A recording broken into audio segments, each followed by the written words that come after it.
So there are three parties which are running at a level pegging at the moment in the opinion polls at around 20 to 22% each. The two old parties, historic parties, Fianna Fáil and Fine Gael, are in government together. They're on the centre-right traditionally. And we also have the main centre-left to left opposition party, Sinn Féin, which is unusual in that it's an all-island party, unlike the other parties competing in the elections, which are all just based in the Republic of Ireland.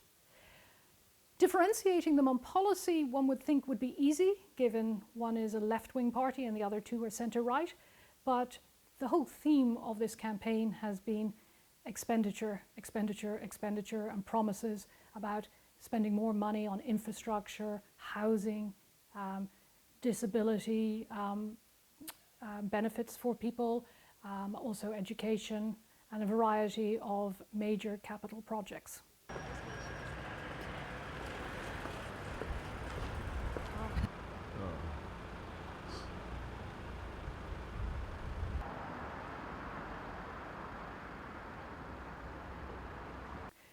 Well, the two centre-right parties are not officially in a coalition, but it's quite clear from their rhetoric that they would like to be returned to government, although interestingly not with their current third party, the Green Party. They've clearly intimated in not so veiled language that their preference is for the small centre-left Labour Party. So it will depend on the results in the election on Friday. It will come down to which combination of parties can make the 88 figure which is needed for a majority. Sinn Féin are very keen on a left-wing coalition, but it's going to be difficult for them to make up the numbers.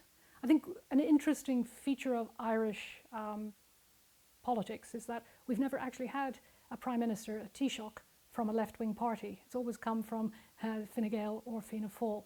So it will really come down to the seat distribution at the end of the day. And we also have this interesting feature where a lot of independents get elected, and we have huge numbers of independents running in this election, and some of them may become kingmakers on that march to get a majority.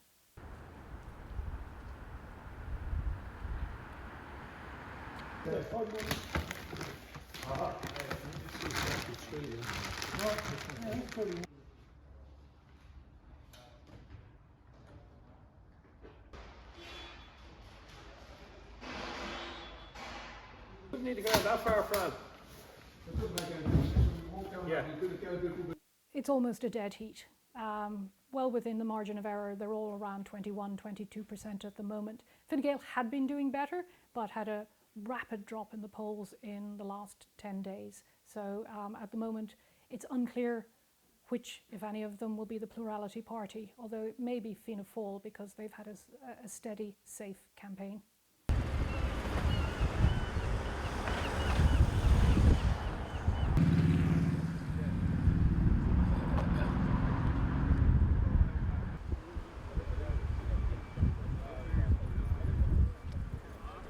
Each voter is different, and there's a huge number of issues at play.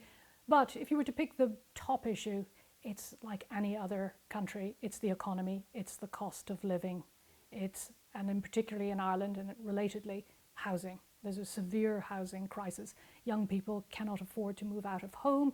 Even people with very good jobs can't afford to get on the property ladder. So that is a major, major issue here. If you see something yesterday,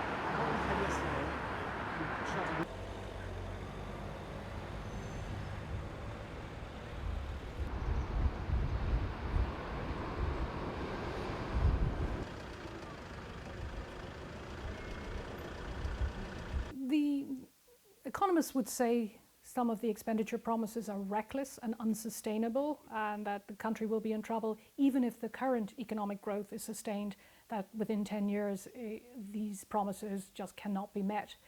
But there's an extra layer of danger with the Trump presidency, given his threats to introduce tariffs and perhaps to invoke economic war.